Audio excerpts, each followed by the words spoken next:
una escuela con 847 pupitres vacíos, un supermercado con 12.000 productos intactos en las estanterías, un hospital con 340 camas preparadas. Todo funciona, todo está limpio, nadie puede entrar.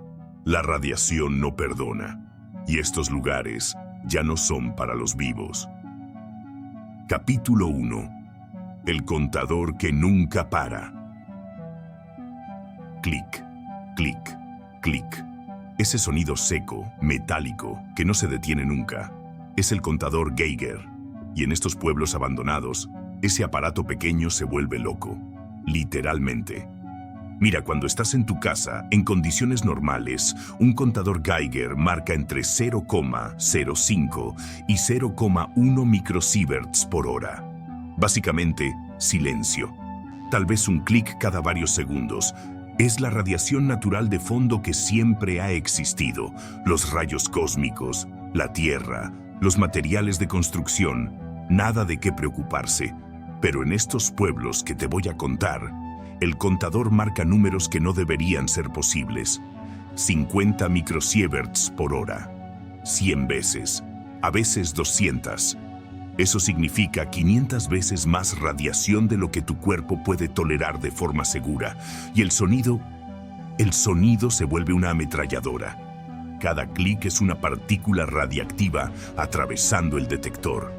Y cuando hay tantas que el aparato no puede seguirles el ritmo, entonces sabes que estás en problemas serios.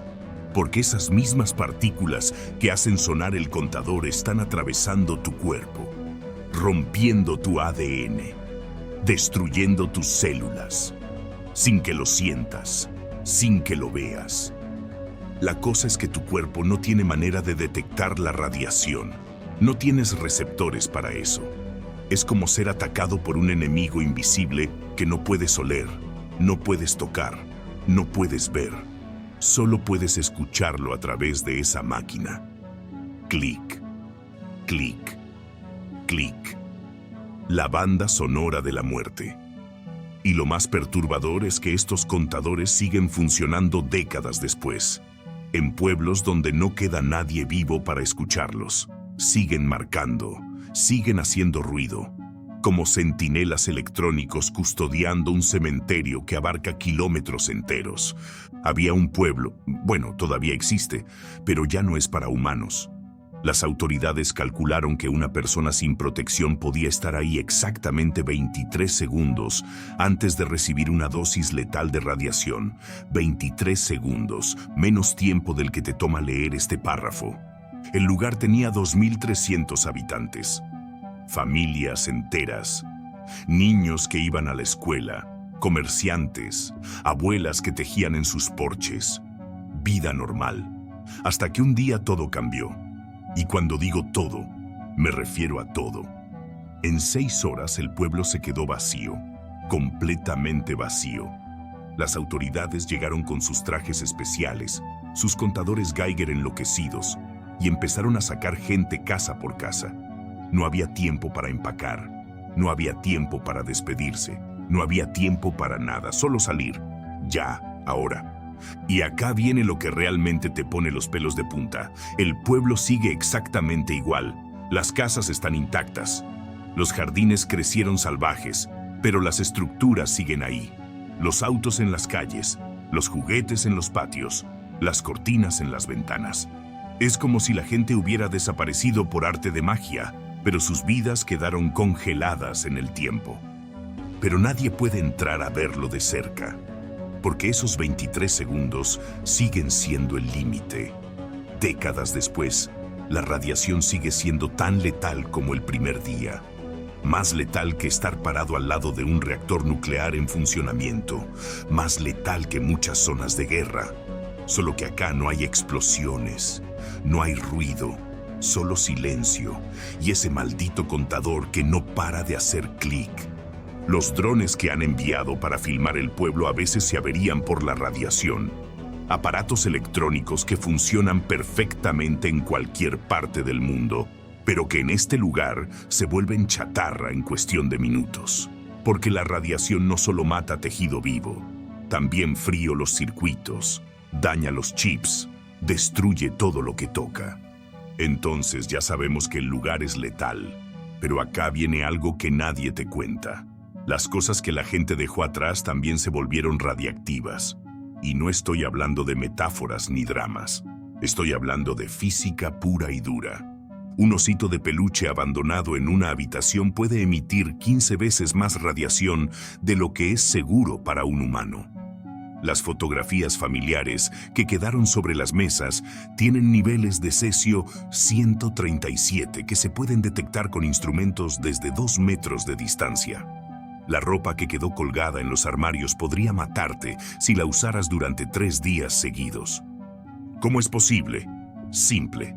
La contaminación radiactiva no es como una mancha de aceite que puedes limpiar. Son partículas microscópicas que se pegan a todo.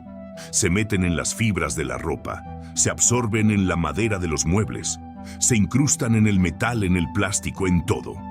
Y acá está lo realmente aterrador. Estas partículas no se van. El cesio 137 tiene una vida media de 30 años. Eso significa que cada 30 años, la mitad de la radiación desaparece, pero solo la mitad. Después de 30 años, un objeto que emitía 15 veces la radiación normal, ahora emite 7.5 veces. Después de 60 años, 3,75 veces. Tienes que esperar como 300 años para que algo vuelva a niveles casi normales. Hay equipos especializados que han entrado con trajes de protección total para documentar el estado de las casas. Y han encontrado cosas que te parten el alma. Álbums de fotos familiares que brillan literalmente bajo los detectores de radiación. Juguetes de niños que nunca más podrán ser tocados por manos humanas. Cartas de amor guardadas en cajones que se volvieron veneno para cualquiera que las lea. Es como si la radiación hubiera convertido los recuerdos más preciados de estas familias en armas letales. Todo lo que alguna vez tuvo valor sentimental, ahora es una amenaza mortal. Las últimas conexiones físicas con las vidas que se vivieron ahí se volvieron intocables para siempre. Pero si crees que lo peor son los objetos contaminados, espera a que te cuente del aire. Porque en estos pueblos abandonados, incluso respirar se vuelve un acto suicida. La radiación no solo contamina las superficies, también flota. Partículas microscópicas de plutonio 239, cesio 137, estroncio 90, suspendidas en el aire como un polvo invisible y mortal. Cuando respiras en uno de estos lugares, no solo estás inhalando oxígeno, estás inhalando muerte. Los científicos calculan que respirar el aire de estas zonas equivale a hacerte 500 radiografías por minuto. 500. En un minuto, tu cuerpo recibe más radiación en 60 segundos que lo que debería recibir en toda tu vida. Y lo peor es que una vez que inhalas esas partículas, se quedan en tus pulmones para siempre. El plutonio 239 es especialmente diabólico. Tiene una vida media de 24.100 años. Eso significa que si inhalas una partícula microscópica de plutonio hoy, va a seguir irradiando tus pulmones desde adentro durante los próximos 24.000 años. Claro, tú no vas a vivir tanto, pero esa partícula va a estar ahí, destruyendo tejido pulmonar hasta mucho después de que tu cuerpo se haya convertido en polvo. Y la cosa es que estas partículas son tan pequeñas que pueden atravesar cualquier mascarilla normal. Necesitas equipos de protección militar, filtros especializados, sistemas de aire presurizado. Incluso los científicos que estudian estos lugares tienen que usar trajes que los aíslan completamente del ambiente exterior. Han documentado casos de investigadores que, a pesar de usar protección, desarrollaron problemas respiratorios años después de sus visitas. Porque cuando juegas con radiación a estos niveles, incluso las precauciones extremas a veces no son suficientes. Una falla minúscula en el equipo, un segundo sin protección, y ya está. El daño está hecho. No es que el pueblo esté contaminado. El pueblo es la contaminación. Cada metro cúbico de aire, Cada grano de tierra, cada gota de lluvia que cae ahí, se vuelve parte de una nube tóxica gigante que va a persistir durante milenios. Es como si hubieran convertido un pedazo de la Tierra en un planeta alienígena donde la vida humana simplemente no puede existir. Estos lugares son literalmente inhabitables, no por décadas, no por siglos, por milenios. Estamos hablando de áreas que van a seguir siendo letales cuando todas las civilizaciones actuales sean historia antigua, cuando nuestros idiomas se hayan olvidado y nuestras ciudades sean ruinas. Estos pueblos abandonados van a seguir ahí, silenciosos y mortales, esperando a que la radiación finalmente se desvanezca. Presagio. Pero este no es el único lugar donde el tiempo se detuvo. Hay otros pueblos, lugares donde la radiación no vino de un accidente, sino de algo mucho peor. Capítulo 2. La tierra que brilla en la oscuridad. 26 de abril de 1986. Pripyat, Ucrania. Una ciudad de 50.000 habitantes se despertó sin saber que ese día sería el último día normal de sus vidas. A las 1:23 de la madrugada, el reactor número 4 de Chernóbil explotó. Y con esa explosión nacieron los pueblos fantasma más famosos del mundo. Pero lo que nadie te cuenta es que Pripyat no fue el único lugar que se vació. Había pueblos más pequeños alrededor, lugares que ni siquiera aparecen en los documentales. Pueblos con nombres que la mayoría nunca escuchó: Kopachi, Salicia, Opachi. Lugares donde la radiación llegó como una nube invisible y se quedó para siempre. En algunos de estos pueblos pasa algo que desafía toda lógica. La Tierra literalmente brilla en la oscuridad. No es metáfora, es radiación Cherenkov. Cuando las partículas radiactivas viajan más rápido que la velocidad de la luz en el agua, emiten un resplandor azul eléctrico, como si tuvieras pedazos de reactor nuclear enterrados en el jardín de tu casa. Los niños que vivían cerca antes del accidente le decían luces de hadas a esos destellos azules que veían en la noche. No sabían que estaban viendo la muerte brillar. Sus padres tampoco lo sabían, porque nadie les dijo lo que realmente había pasado hasta que fue demasiado tarde. La zona de exclusión que crearon después del desastre abarca 2.600 kilómetros cuadrados. Para que te hagas una idea, es más grande que toda la Ciudad de México. Un área enorme donde simplemente no puedes vivir, donde no puedes cultivar comida, donde no puedes tener hijos, donde la vida humana normal dejó de ser posible. En las primeras 48 horas después de la explosión, evacuaron a 116.000 personas. Imagínate, en 2 días, más de 100.000 personas tuvieron que abandonar sus casas para siempre. Llevaban una maleta, tal vez 2. Pensaban que iban a volver en unos días. Casi 40 años después, todavía están esperando. Los niveles de radiación en el epicentro llegaron a 300.000 becquerels por metro cuadrado. Para que entiendas qué significa eso, la comida que comes normalmente tiene menos de 100 becquereles por kilogramo. Acá estamos hablando de 3.000 veces más radiación concentrada en cada metro de tierra. Es como si hubieran rociado veneno invisible sobre miles de kilómetros cuadrados. Y acá viene algo que te va a sorprender. Los animales salvajes están prosperando en la zona de exclusión. Hay más lobos, osos, ciervos y aves que antes del accidente. ¿Por qué? Porque resulta que la radiación, aunque mortal para los humanos a largo plazo, es menos dañina para la vida silvestre que la presencia humana constante. Los lobos que viven ahí tienen niveles de cesio en sus cuerpos que son 200 veces superiores a lo normal. Deberían estar muertos, pero siguen cazando, reproduciéndose, viviendo sus vidas como si nada. Las aves muestran mutaciones genéticas en el 47% de sus crías, pero las poblaciones siguen creciendo. Es una paradoja brutal. El lugar donde los humanos no pueden sobrevivir se convirtió en un paraíso para los animales. Pero las casas cuentan otra historia. En Pripyat, Hay 1.200 apartamentos con la electricidad todavía funcionando. Los sistemas automáticos siguen manteniendo la temperatura a 22 grados centígrados. Las luces se encienden con sensores de movimiento cuando pasan los drones. Todo está preparado para que alguien regrese a casa, pero nadie puede hacerlo. En las cocinas de esos apartamentos todavía hay comida de 1986. Pan que no se pudre porque la radiación mató hasta las bacterias que causan la descomposición. Leche en polvo que sigue fresca después de casi 4 décadas. Frutas momificadas que mantienen su forma, pero que podrían matarte si las tocas sin protección.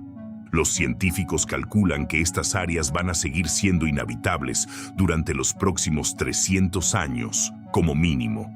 Eso significa que cuando tus tataranietos sean viejos, este lugar todavía va a ser demasiado peligroso para la vida humana. Estamos hablando de una cicatriz permanente en el mapa del mundo. Pero hay algo aún más perturbador. Los equipos de investigación que han entrado a documentar el estado de los edificios han encontrado señales de que alguien ha estado viviendo ahí ilegalmente. Camas con sábanas usadas, latas de comida abiertas recientemente, fogatas apagadas hace poco. Hay personas que han decidido regresar a sus casas abandonadas, sabiendo perfectamente que cada día que pasan ahí les está quitando años de vida. Los llaman los retornados. Son principalmente ancianos que prefieren morir en su tierra natal, aunque esa tierra los esté matando lentamente. Dicen que prefieren cáncer en casa que vejez en el exilio. Es una decisión que desafía toda lógica, pero que revela algo profundo sobre el apego humano al lugar donde nacimos. Las autoridades oficialmente no permiten que nadie viva en la zona de exclusión, pero también oficialmente hacen la vista gorda con estos retornados. Porque ¿qué sentido tiene sacar por la fuerza a un abuelo de 80 años que solo quiere pasar sus últimos días en el pueblo donde nació? La radiación lo va a matar en 5 o 10 años. La vejez lo habría matado en 5 o 10 años de cualquier manera. Los tours turísticos que se organizan ahora para visitar Chernobyl duran máximo 6 horas. Esa es la exposición máxima que consideran segura para una persona normal. 6 horas en tu vida entera. Y aún así, los guías llevan contadores Geiger constantemente y tienen rutas específicas para minimizar la exposición. No puedes tocar nada. No puedes sentarte en ningún lado. No puedes llevarte ni siquiera una piedra de recuerdo. Y la cosa es que la zona sigue creciendo. Cada lluvia, cada viento, mueve partículas radiactivas a nuevas áreas. El cesio-137 se filtra en las aguas subterráneas y viaja kilómetros bajo tierra. Los incendios forestales en la zona liberan radiación de vuelta a la atmósfera. Es como una herida que no termina de sanar, que sigue sangrando décadas después del corte inicial.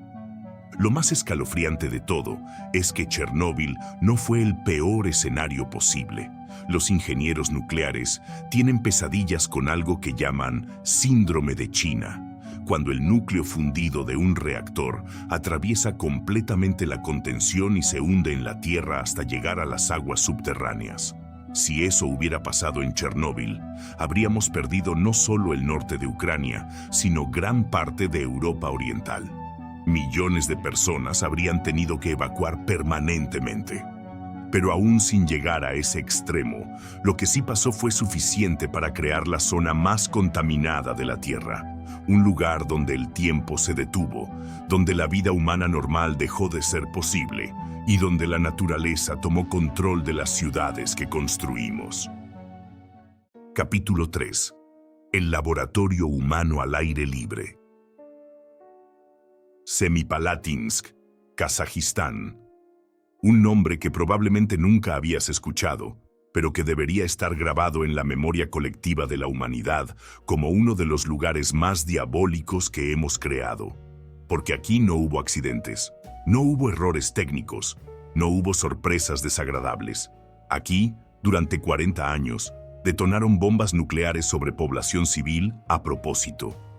Entre 1949 y 1989, La Unión Soviética realizó 456 pruebas nucleares en este polígono. 456 explosiones nucleares en un área donde vivían 200.000 personas.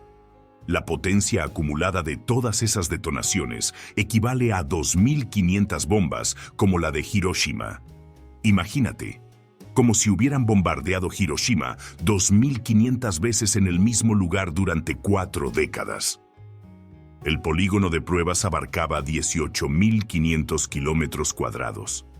Eso es más grande que todo El Salvador. Y en medio de esa área gigantesca había pueblos, granjas, escuelas, hospitales, gente viviendo vidas normales mientras los científicos nucleares usaban su territorio como laboratorio de muerte a gran escala. La primera bomba la detonaron el 29 de agosto de 1949. Los habitantes de los pueblos cercanos vieron un flash de luz más brillante que el sol. Sintieron un temblor que rompió ventanas a 100 kilómetros de distancia. Y luego llegó la nube. Una nube negra gigantesca que se expandía por el cielo como tinta derramándose en agua. Nadie les dijo qué era. Nadie les advirtió del peligro. Simplemente siguieron con sus vidas mientras partículas radiactivas llovían sobre sus casas. Los documentos desclasificados años después revelaron algo escalofriante. Los científicos soviéticos sabían exactamente qué les estaba pasando a esas poblaciones. Tenían equipos médicos monitoreando constantemente los efectos de la radiación en los habitantes locales. No para protegerlos, para estudiarlos. Para ver qué pasaba cuando expones a humanos a dosis masivas de radiación durante décadas. Los niños nacidos en la zona durante esos 40 años tenían un 25% de probabilidades de nacer con malformaciones congénitas. 1 de cada 4 bebés.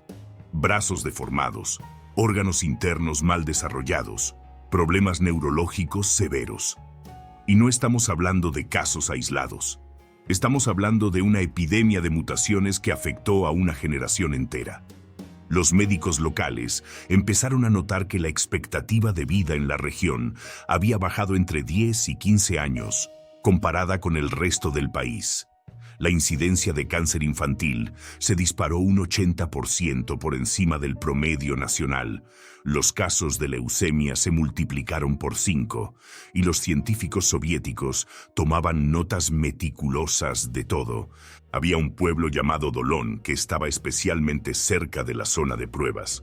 Los habitantes recibían dosis de radiación hasta 600 veces superiores al límite considerado seguro. 600 veces. En términos médicos, era como recibir una dosis letal cada pocos meses, pero distribuida en pequeñas cantidades que no te mataban inmediatamente. Solo te iban destruyendo lentamente desde adentro. Las mujeres embarazadas de Dolón tenían prohibido salir del pueblo durante los meses de gestación. Oficialmente era para proteger su salud, pero los documentos internos revelan la verdad. Querían estudiar los efectos de la radiación prenatal en el desarrollo fetal. Estaban usando mujeres embarazadas como conejillos de indias. En 1953 detonaron la primera bomba de hidrógeno soviética en Semipalatinsk. La explosión fue tan poderosa que se sintió a 1.000 kilómetros de distancia. La radiación que liberó esa sola bomba era equivalente a toda la radiación liberada en Chernóbil, pero concentrada en una sola explosión. Los pueblos en un radio de 200 kilómetros quedaron cubiertos de una lluvia radiactiva invisible. Y acá viene lo más retorcido de todo. Cuando los habitantes de estos pueblos empezaron a desarrollar síntomas de envenenamiento por radiación, los médicos locales tenían órdenes de no mencionar nunca la palabra radiación en sus diagnósticos. Los expedientes médicos hablaban de enfermedades desconocidas, fiebres extrañas, malformaciones de origen incierto. Era un encubrimiento médico sistemático. Los científicos que trabajaban en el polígono vivían en una ciudad cerrada llamada Kurchatov, a 150 kilómetros de la zona de pruebas. Tenían hospitales de primera calidad, escuelas especiales para sus hijos, supermercados con productos importados. Mientras tanto, los kazajos que vivían más cerca de las explosiones no tenían ni acceso a médicos especializados en radiación. En los años 60, cuando empezaron las protestas internacionales contra las pruebas nucleares atmosféricas, los soviéticos simplemente movieron las explosiones bajo tierra. Pero el daño ya estaba hecho. El suelo, el agua, el aire, todo estaba contaminado. Y las pruebas subterráneas siguieron filtrando radiación a las aguas subterráneas durante décadas. Cuando finalmente pararon las pruebas en 1989, había 10.000 personas que tuvieron que ser reubicadas permanentemente. Pero no porque el gobierno se hubiera vuelto más humanitario, sino porque los niveles de radiación habían llegado a un punto donde ya no podían negar públicamente el peligro. La población local había empezado a organizarse, a exigir respuestas, a documentar los efectos en su salud.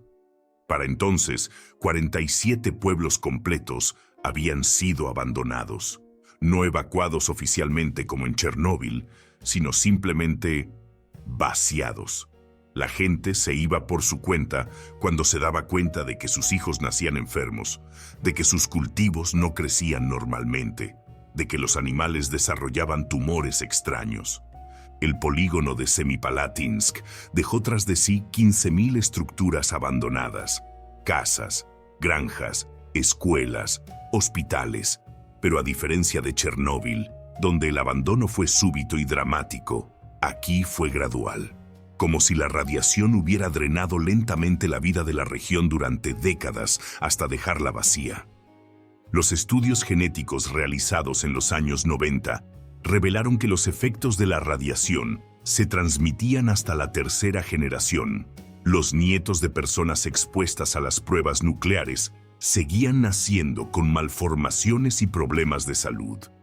La radiación había reescrito literalmente el ADN de familias enteras. Lo más indignante es que todo esto estaba perfectamente documentado. Los soviéticos llevaban registros meticulosos de cada prueba, de cada dosis de radiación medida, de cada efecto observado en la población. No fue un experimento que se salió de control, fue un experimento deliberado, sistemático, que duró 40 años y usó como sujetos de prueba a 200.000 personas que nunca dieron su consentimiento. Hoy, más de 30 años después de que pararan las pruebas, todavía hay áreas del polígono donde el suelo tiene niveles de radiación 50 veces superiores a lo normal, lugares donde todavía no puedes cultivar alimentos seguros, donde el agua subterránea sigue contaminada, donde nacer sigue siendo una lotería genética peligrosa. Semipalatinsk no fue un accidente. Fue un crimen contra la humanidad que duró 4 décadas, y que convirtió una región entera en un laboratorio humano al aire libre. Y lo más aterrador es que no fue el único lugar donde esto pasó. Capítulo 4. El terremoto que despertó al demonio. 11 de marzo de 2011, 14:46 hora local. Japón. La Tierra empezó a moverse con una fuerza que no se había visto en la historia moderna del país. Magnitud 9.0 en la escala de Richter. El terremoto fue tan poderoso que movió la isla principal de Japón 2,4 metros hacia el este y aceleró la rotación de la Tierra, acortando el día en 1,8 microsegundos. Pero el terremoto fue solo el principio. 40 minutos después, llegó el tsunami. Olas de hasta 40 metros de altura que se movían a 80 kilómetros por hora tierra adentro. En la planta nuclear de Fukushima Daiichi, diseñada para resistir tsunamis de máximo 6 metros, el agua llegó a 15 metros de altura.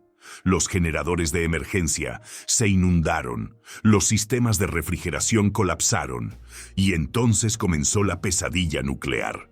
En las siguientes 72 horas, 3 reactores nucleares entraron en fusión completa. El combustible nuclear se derritió literalmente, creando una masa radiactiva que perforó los contenedores de acero y cemento como mantequilla caliente. Era el primer desastre nuclear nivel 7 desde Chernóbil, pero con una diferencia crucial. Esta vez estaba pasando en vivo, transmitido por televisión a todo el mundo. Las explosiones de hidrógeno que destruyeron los edificios de los reactores liberaron columnas de vapor radiactivo que se elevaron varios kilómetros en la atmósfera. Pero a diferencia de Chernóbil, donde la radiación se dispersó sobre tierra firme, aquí el 80% de la contaminación cayó directamente en el Océano Pacífico. Estaban envenenando el mar más grande del planeta. La evacuación fue un caos organizado. Primero evacuaron en un radio de 3 kilómetros, luego 10, luego 20. En total, 154.000 personas tuvieron que abandonar sus casas en cuestión de horas. Pero esta vez había algo diferente. La evacuación estaba siendo transmitida en vivo. El mundo entero vio cómo una región entera se vaciaba en tiempo real. Naoto Kan, el primer ministro japonés, admitió años después que consideraron evacuar Tokio completo. Tokio, una megalópolis de 37 millones de habitantes. La evacuación más grande en la historia de la humanidad. El plan existía, los autobuses estaban listos. Si los vientos hubieran cambiado de dirección, la mitad de Japón habría quedado inhabitable. La ciudad de Nami, a 8 kilómetros de la planta, tenía 21.000 habitantes. En 6 horas quedó completamente vacía. Pero aquí pasó algo único. A diferencia de otros desastres nucleares, la evacuación fue tan rápida que la gente no tuvo tiempo de llevarse casi nada. Las casas quedaron como si sus dueños hubieran salido 5 minutos para ir a la tienda. Los robots que enviaron para inspeccionar el interior de los reactores dañados se averiaban en cuestión de horas. La radiación era tan intensa que freía los circuitos electrónicos más resistentes que tenían. Robots diseñados para funcionar en el espacio, capaces de soportar radiación cósmica, se volvían chatarra en 3 horas dentro de Fukushima. Pero lo que realmente distingue a Fukushima es que nunca pararon de documentar todo. Hay videos en alta definición del momento exacto en que explotaron los reactores. Hay mediciones en tiempo real de cada lectura de radiación. Hay testimonios grabados de los trabajadores que se quedaron adentro sabiendo que probablemente iban a morir. Todo está documentado con una precisión casi obsesiva. Los 50 trabajadores que se quedaron dentro de la planta durante los primeros días críticos sabían que estaban recibiendo dosis letales de radiación. Los llamaron los 50 de Fukushima o los liquidadores. Algunos de ellos murieron de cáncer en los años siguientes. Otros desarrollaron leucemia, pero lograron evitar que el desastre fuera 10 veces peor. La zona de exclusión que crearon después incluía pueblos completos que habían existido durante siglos. Okuma, Futaba, Tomioka. Lugares con templos budistas de 800 años de antigüedad que de repente se volvieron demasiado radiactivos para que entraran los monjes a orar. La historia milenaria de estos lugares se cortó de un día para otro. En Tomioka, una ciudad de 16.000 habitantes, dejaron todo exactamente como estaba. Los semáforos siguieron funcionando durante años, cambiando de verde a rojo para calles completamente vacías. Los sistemas automáticos de riego seguían regando jardines que nadie iba a ver. Las alarmas de los autos abandonados sonaban cuando se descargaban las baterías, pero no había nadie para escucharlas. La contaminación del océano fue algo nunca visto antes.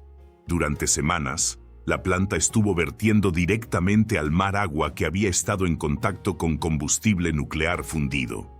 Se calcula que liberaron 1.3 millones de litros de agua radiactiva al océano. Las concentraciones de tritio llegaron a ser 40 veces superiores al límite legal. La radiación de Fukushima se detectó en las costas de California y Chile meses después. Atunes capturados a 10.000 kilómetros de distancia tenían niveles detectables de cesio 137 de Fukushima.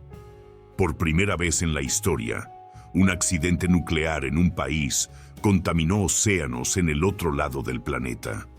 Lo más escalofriante es que todavía no han terminado de limpiar. 12 años después, Siguen bombeando agua para enfriar los reactores dañados.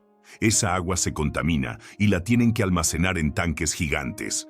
Ya tienen más de 1000 tanques llenos de agua radiactiva y no saben qué hacer con ella. El plan actual es diluirla y verterla al océano durante los próximos 30 años. En las casas abandonadas de la zona de exclusión pasa algo surreal.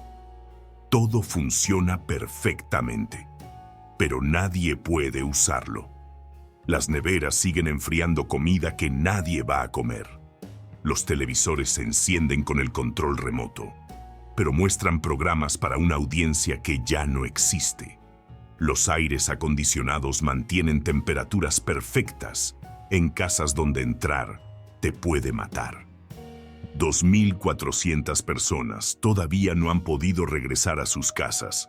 12 años después, sus casas están ahí, intactas, con la electricidad funcionando, pero los niveles de radiación siguen siendo demasiado altos para la residencia permanente. Es como si hubieran creado ciudades fantasma en pausa, esperando a que la radiación baje lo suficiente para que la vida regrese. Los investigadores que estudian la zona han encontrado algo fascinante y aterrador. La naturaleza se está adaptando a la radiación más rápido de lo esperado. Hay plantas que han desarrollado mecanismos para concentrar radiación en sus raíces y mantener limpios sus frutos. Animales que han desarrollado resistencia genética a niveles de radiación que deberían matarlos. En algunas áreas de la zona de exclusión, los niveles de radiación han bajado más rápido de lo que predecían los modelos científicos. No porque la radiación se esté descomponiendo más rápido, sino porque las lluvias, el viento y el crecimiento de la vegetación están redistribuyendo las partículas radiactivas de maneras impredecibles. Pero hay zonas puntuales donde la radiación sigue siendo extremadamente alta. Puntos calientes donde el cesio-137 se concentró de tal manera que seguirán siendo letales durante décadas. Son como islas de muerte rodeadas de áreas que están lentamente volviendo a la normalidad. El gobierno japonés calcula que la limpieza completa de Fukushima va a tomar entre 30 y 40 años más, y va a costar más de $200.000 millones. Es el proyecto de descontaminación más caro y complejo en la historia de la humanidad, y aún con todo ese esfuerzo, algunas áreas nunca van a volver a ser completamente seguras. Lo que hace a Fukushima único entre los desastres nucleares es que pasó en la era de las redes sociales.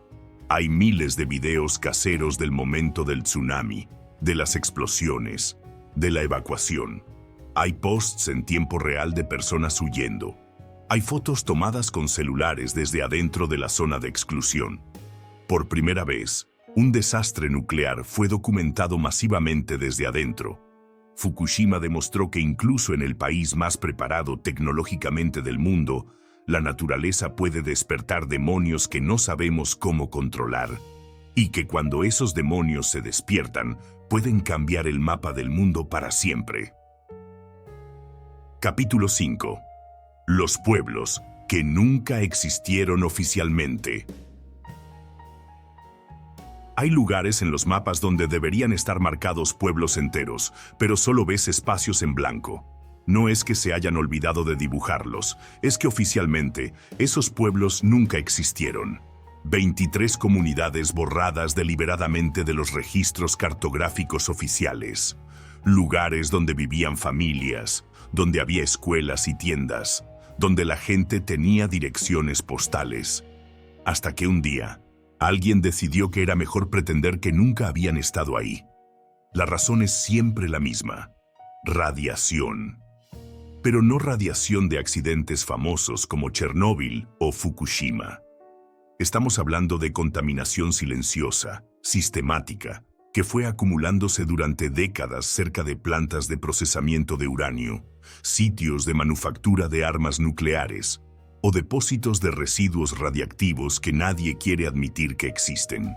En Estados Unidos, durante la Guerra Fría, construyeron plantas de procesamiento de uranio cerca de comunidades rurales pequeñas porque era barato, porque había poca oposición política y porque si algo salía mal no iba a ser noticia nacional. El problema es que algo siempre salía mal. Y cuando salía mal, la solución estándar era reubicar a la gente y borrar el lugar de los mapas oficiales.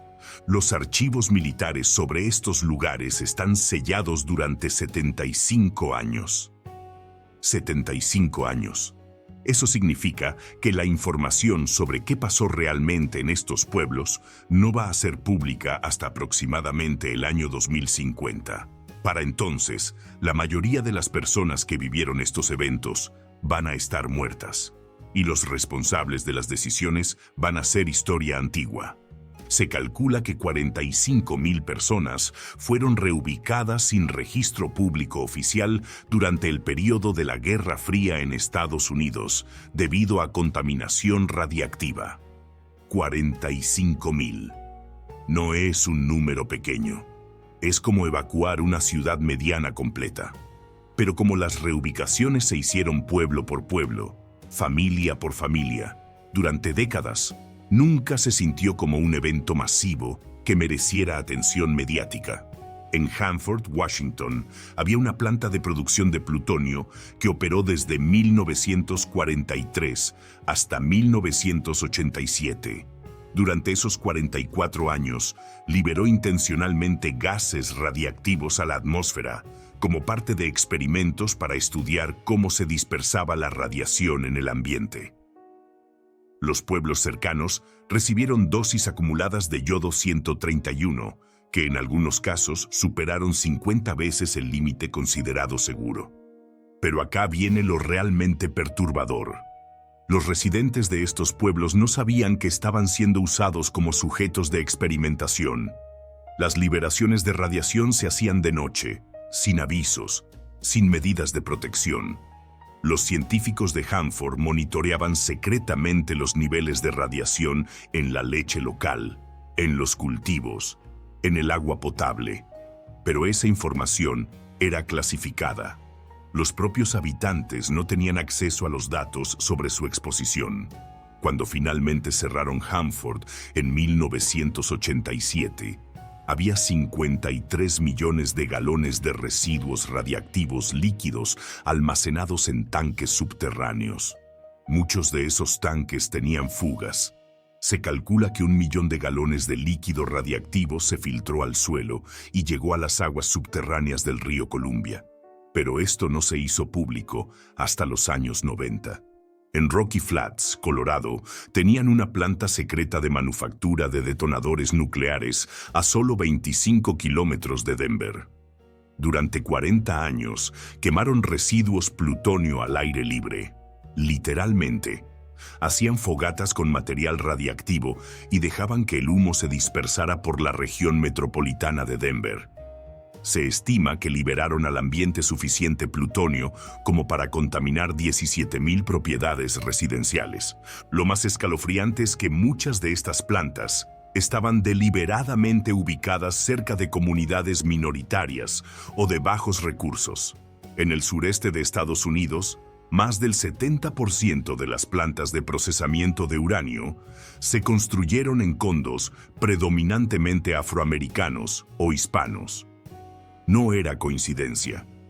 Era política deliberada. Poner las operaciones más peligrosas donde había menos poder político para resistir. Los estudios epidemiológicos, hechos décadas después en estas comunidades, revelaron patrones de cáncer infantil, leucemia y malformaciones congénitas hasta 15 veces superiores al promedio nacional. Pero cuando las familias afectadas trataron de demandar al gobierno, se encontraron con que muchos registros habían sido destruidos o clasificados como secreto de Estado. En Navajo Nation, en el suroeste de Estados Unidos, había más de 500 minas de uranio abandonadas. 500. Las empresas mineras llegaron en los años 50, extrajeron el uranio para las bombas nucleares y cuando terminaron simplemente se fueron. Dejaron montañas de residuos radiactivos al aire libre, pozos de agua contaminada y túneles que siguen liberando gas radón décadas después. Las comunidades navajo que vivían cerca de estas minas desarrollaron tasas de cáncer de pulmón 28 veces superiores al promedio. Pero como las minas estaban en territorio tribal, técnicamente fuera de la jurisdicción estatal directa, la limpieza se retrasó durante décadas. Recién en 2007, el gobierno federal admitió responsabilidad y comenzó un programa de descontaminación que va a durar hasta 2030. En Nevada, durante las pruebas atmosféricas de bombas nucleares en los desiertos, había pueblos rurales que recibían lluvia radiactiva regularmente. Los residentes llamaban nieve rosa a las partículas radiactivas que caían después de las explosiones. Los niños jugaban en esa nieve sin saber que cada copo contenía suficiente radiación como para causar cáncer décadas después. St. George, Utah, estaba a 220 kilómetros del sitio de pruebas de Nevada. Durante los años 50 y 60, recibió lluvia radiactiva de más de 100 explosiones nucleares atmosféricas. La incidencia de leucemia infantil en St. George llegó a ser 2.5 veces superior al promedio nacional, pero el gobierno federal no admitió la conexión hasta 1990, 30 años después de que pararan las pruebas. En muchas de estas comunidades, las demandas legales llevaron décadas en resolverse. En 1990, el Congreso aprobó el Radiation Exposure Compensation Act, que autorizó pagos de hasta $50,000 para víctimas de exposición radiactiva. Pero para calificar, tenías que probar que habías vivido en áreas específicas durante periodos específicos y que habías desarrollado tipos específicos de cáncer. Miles de familias afectadas no pudieron cumplir con los requisitos burocráticos. El programa de compensación ha pagado hasta ahora más de $2.300 millones a víctimas de exposición radiactiva en Estados Unidos. Eso te da una idea de la escala del problema. No estamos hablando de casos aislados. Estamos hablando de contaminación sistemática que afectó a cientos de miles de personas durante décadas. Lo que más indigna es que muchos de estos sitios contaminados todavía no han sido completamente limpiados. En Hanford, Washington, la descontaminación se calcula que va a tomar hasta 75 años más y va a costar $100,000 millones. Es el proyecto de limpieza ambiental más caro en la historia de Estados Unidos. En otros países fue peor. En la ex Unión Soviética había ciudades enteras dedicadas a la producción de armas nucleares que no aparecían en ningún mapa. Chelyabinsk, 65, Tomsk, 7, Krasnoyarsk, 26. Oficialmente no existían. Los residentes no podían recibir correo directo, no podían invitar visitas, no podían salir sin permisos especiales. Eran como prisiones nucleares donde familias enteras vivían en secreto absoluto. Cuando el gobierno soviético colapsó en 1991, estas ciudades secretas quedaron en el limbo legal. Algunas tenían niveles de contaminación radiactiva comparables a Chernóbil, pero no había presupuesto para evacuaciones masivas. Muchos residentes simplemente siguieron viviendo ahí porque no tenían a dónde ir. Hoy, más de 30 años después del fin de la Guerra Fría, todavía hay sitios contaminados por radiación que oficialmente no existen. Lugares que no aparecen en Google Maps, que no tienen códigos postales reconocidos, donde la gente vive en una especie de limbo geográfico. Son los pueblos fantasma que nunca fueron oficialmente pueblos para empezar. La lección más aterradora de todos estos casos es que no necesitas un accidente nuclear catastrófico para crear zonas inhabitables. Solo necesitas décadas de negligencia sistemática, secretismo gubernamental y la disposición a sacrificar comunidades enteras por seguridad nacional. Algunos de los lugares más contaminados del planeta no fueron creados por accidentes, fueron creados por decisiones. Capítulo 6. El silencio después del estruendo. Hay 47 pueblos completamente evacuados por radiación repartidos por todo el mundo. 47.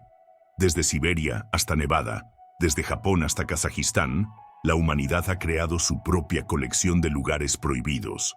2.3 millones de personas han sido desplazadas permanentemente. 150.000 estructuras abandonadas en zonas de exclusión esperan en silencio a que alguien regrese. Pero nadie puede hacerlo. Este es el inventario del abandono. La contabilidad final de lo que cuesta jugar con átomos. No estamos hablando de ciencia ficción ni de mundos post-apocalípticos. Estamos hablando de lugares reales, con direcciones reales donde familias reales vivían vidas normales, hasta que la radiación las expulsó para siempre. El proceso de crear estos pueblos fantasma se extendió durante 75 años de historia nuclear. Desde las primeras pruebas atómicas en 1945 hasta los desastres más recientes, la humanidad ha ido sembrando el planeta de zonas donde la vida humana simplemente no es viable. Es como si hubiéramos estado dibujando agujeros negros en el mapa del mundo, uno por uno, década tras década. Y hay personas cuyo trabajo es cuidar estos agujeros negros. 340 trabajadores repartidos en diferentes países tienen empleos que consisten básicamente en vigilar lugares donde nadie puede vivir. Son los guardianes de la nada. Entran en turnos máximos de 2 semanas porque la exposición acumulada los mataría si se quedaran más tiempo. Cambian sus equipos de protección cada 4 horas. Monitorean constantemente sus niveles de radiación con dosímetros que suenan alarmas si se acercan a límites peligrosos. Sus trabajos van a existir durante los próximos 300 años, mínimo. Piénsalo, hay empleos creados hoy que van a seguir siendo necesarios cuando tus tataranietos sean ancianos. Empleos que existen únicamente porque creamos lugares tan peligrosos que necesitan supervisión permanente aunque nadie pueda vivir ahí. Es trabajo de mantenimiento para el abandono. Pero la naturaleza no entiende de radiación, o mejor dicho, entiende de radiación de una manera que nosotros no esperábamos. En muchas de estas zonas abandonadas, la vida silvestre no solo sobrevivió, prosperó. Sin humanos cazando, construyendo, contaminando con químicos industriales, muchos ecosistemas se recuperaron espectacularmente. Hay bosques más densos y biodiversos en zonas radiactivas que en muchas áreas normales del mundo. Las plantas desarrollaron mecanismos fascinantes para lidiar con la radiación. Algunas concentran los elementos radiactivos en sus raíces y mantienen limpios sus frutos.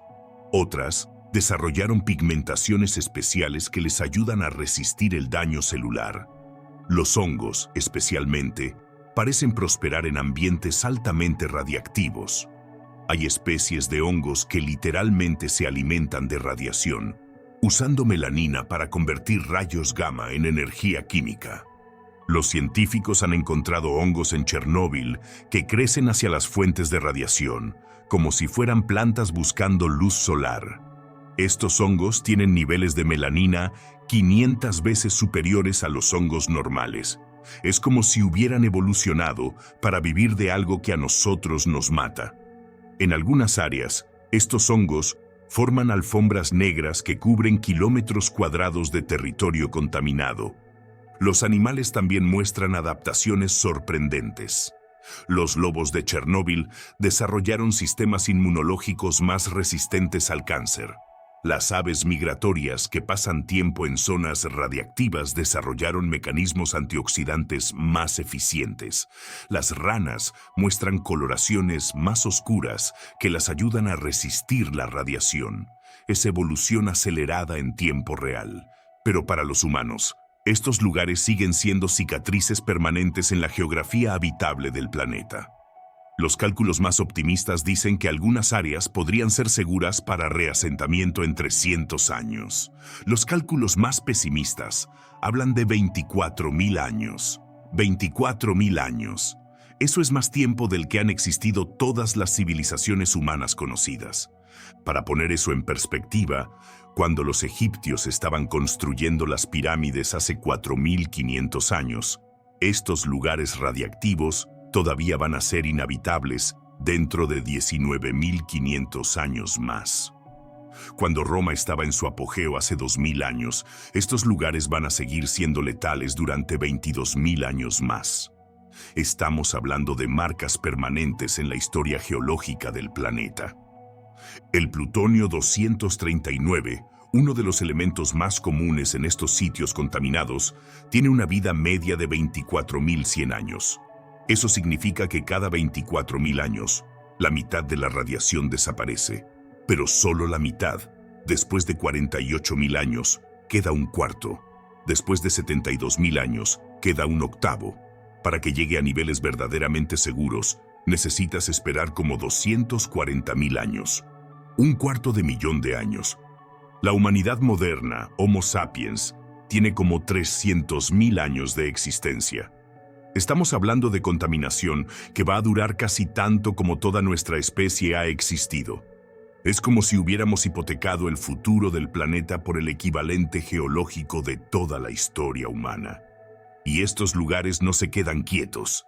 Las partículas radiactivas se mueven. Las lluvias las arrastran a nuevas áreas. Los vientos las dispersan. Los incendios forestales las liberan de vuelta a la atmósfera. Los terremotos pueden romper contenedores subterráneos y liberar contaminación que había estado encapsulada durante décadas. Es contaminación que migra, que se expande, que busca nuevos lugares donde asentarse. Los sistemas de monitoreo instalados en estas zonas van a tener que funcionar durante siglos. Hay sensores automáticos que transmiten datos de radiación 24 horas al día, 365 días al año. Sistemas que van a tener que ser mantenidos, actualizados, reparados durante más tiempo del que han existido la mayoría de los países modernos. Es infraestructura para la eternidad. Algunos gobiernos han empezado a diseñar monumentos de advertencia que puedan durar 10.000 años. Monumentos hechos con materiales que no se corroan, con símbolos que sean comprensibles para civilizaciones futuras que tal vez no hablen nuestros idiomas. ¿Cómo le explicas a alguien del año 12.000 que este lugar es peligroso si no sabemos qué idiomas van a existir para entonces?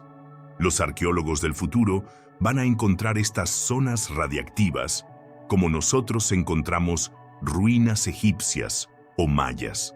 Pero a diferencia de las ruinas antiguas, estas van a seguir siendo letales. Van a ser los primeros sitios arqueológicos en la historia que pueden matar a los arqueólogos que los estudien. Ruinas radiactivas, que cuentan la historia de una civilización que aprendió a dividir átomos antes de aprender a controlarlos completamente. En algunos lugares, la recuperación natural está siendo más rápida de lo esperado. No porque la radiación se esté descomponiendo más rápido, sino porque la naturaleza está encontrando maneras de encapsularla, de aislarla, de convivir con ella. Los bosques crecen sobre material contaminado y de alguna manera logran mantener niveles de radiación más bajos en su superficie. Es como si la naturaleza estuviera sanando las heridas que le hicimos, pero a su propio ritmo y con sus propios métodos. Pero hay zonas puntuales que van a seguir siendo letales durante milenios, sin importar lo que haga la naturaleza. Puntos calientes donde la concentración de material radiactivo es tan alta que nada puede vivir ahí. Son como islas de muerte permanente rodeadas de áreas que lentamente están volviendo a la vida. Estos pueblos abandonados se han convertido en laboratorios no intencionales para estudiar cómo responde la vida a la radiación extrema. Científicos de todo el mundo van a estos lugares a estudiar evolución acelerada, adaptación genética, resistencia radiológica. Es ciencia que surge de la tragedia, conocimiento que pagamos con pueblos enteros. Al final, la cuenta es simple pero aterradora. Hemos creado 47 lugares en la Tierra donde los humanos no pueden vivir por decisiones que tomamos nosotros mismos. No fueron asteroides, ni volcanes, ni terremotos. Fuimos nosotros, dividimos átomos sin entender completamente las consecuencias, y ahora tenemos que vivir con esas consecuencias durante los próximos milenios. Un contador Geiger sigue marcando en Chernóbil, 50 clics por segundo. Llevará 24.000 años en silenciarse. Esos son 760.000 millones de clics. Cada clic, una partícula mortal. Cada partícula un recordatorio de que algunas decisiones humanas trascienden generaciones. Los pueblos siguen ahí, las casas esperan, pero la espera será más larga que toda la historia escrita de la humanidad. Algunos errores no se pueden deshacer, solo esperar a que el tiempo los borre, si es que alguna vez lo hace. Capítulo 8. El legado que no podemos deshacer. Google Earth tiene una función que te permite ver imágenes satelitales de cualquier lugar del mundo.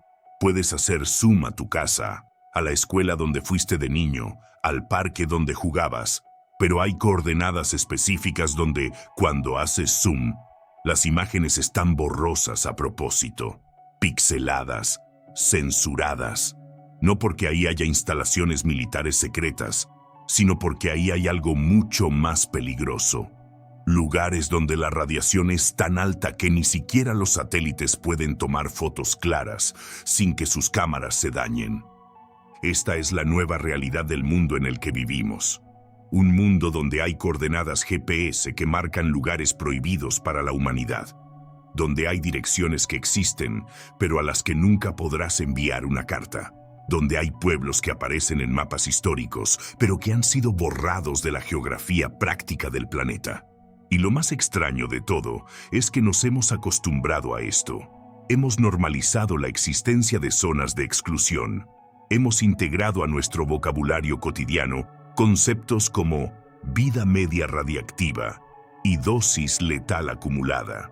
Hemos creado una nueva categoría de turismo, el turismo radiactivo. Miles de personas pagan para visitar lugares donde no pueden quedarse más de unas horas sin arriesgar su vida.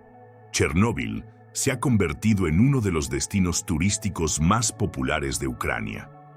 Cada año, 130.000 personas visitan la zona de exclusión.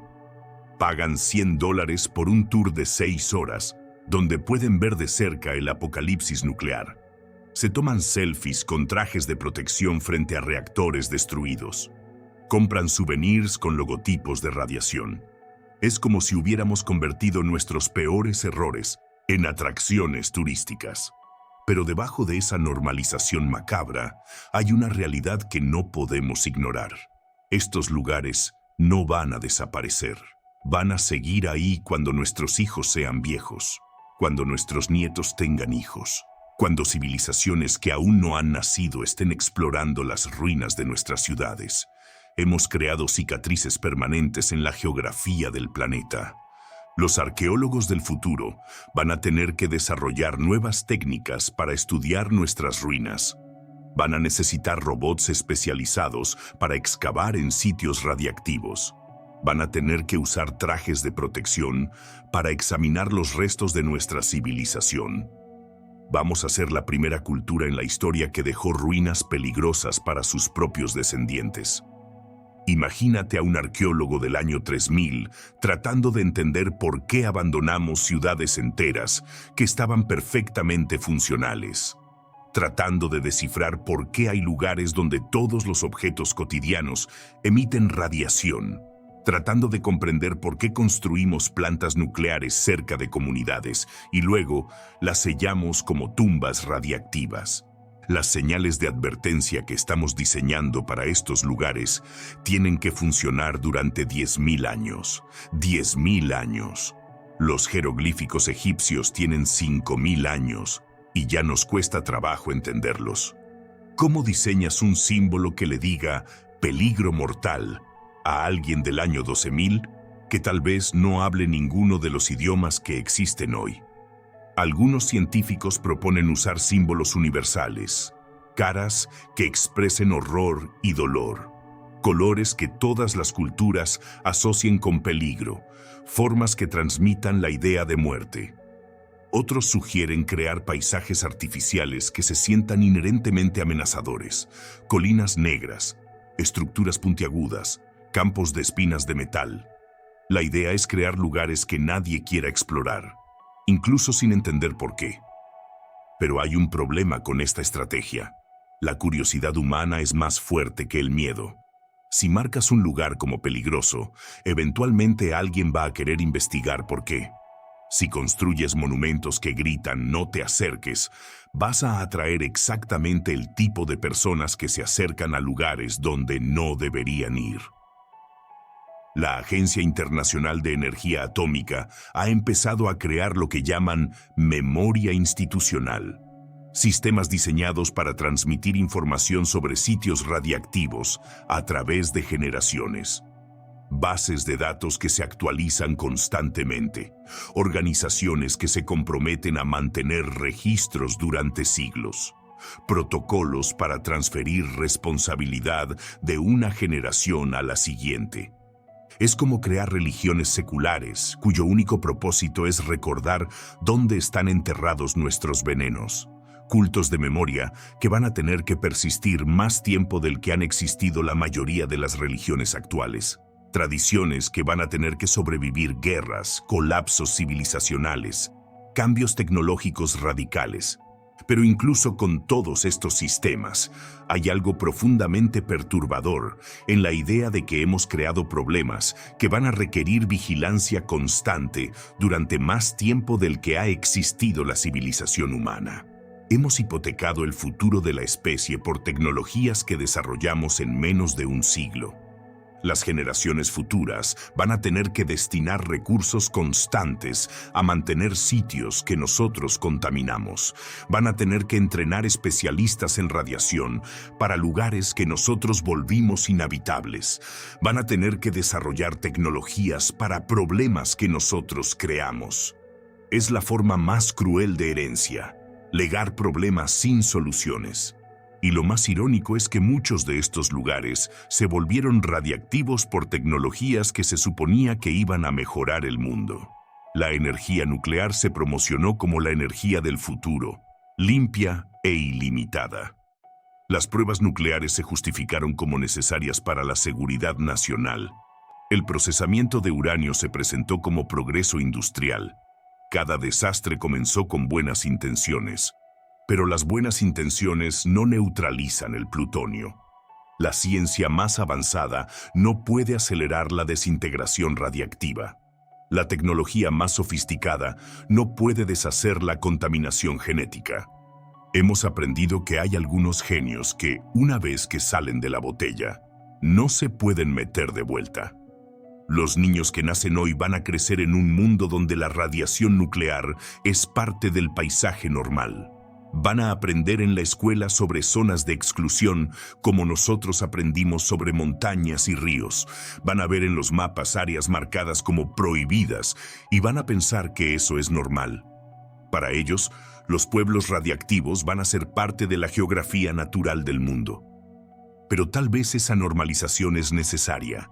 Tal vez la única manera de vivir con las consecuencias de nuestros errores es integrarlas a nuestra realidad cotidiana. Tal vez la alternativa, vivir en negación constante, es más peligrosa que aceptar que hemos cambiado permanentemente la habitabilidad del planeta.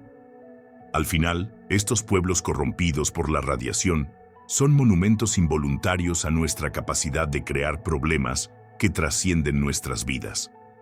Son recordatorios físicos de que algunas decisiones tienen consecuencias que duran milenios. Son lecciones grabadas en la geografía del planeta sobre los límites de nuestra sabiduría.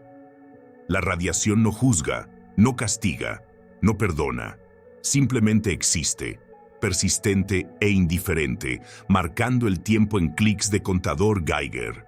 Y nosotros, los que creamos estos lugares, tenemos que vivir con el conocimiento de que hemos alterado permanentemente la habitabilidad de pedazos del planeta que alguna vez fueron hogar de familias normales que vivían vidas normales. Algunos errores se pueden corregir, otros se pueden aprender, pero algunos errores se pueden solo heredar. y esperar que las generaciones futuras sean más sabias que nosotros para no repetirlos. El contador sigue marcando, el tiempo sigue pasando, y los pueblos siguen esperando, silenciosos y letales, a que alguien encuentre la manera de deshacer lo que ya no se puede deshacer.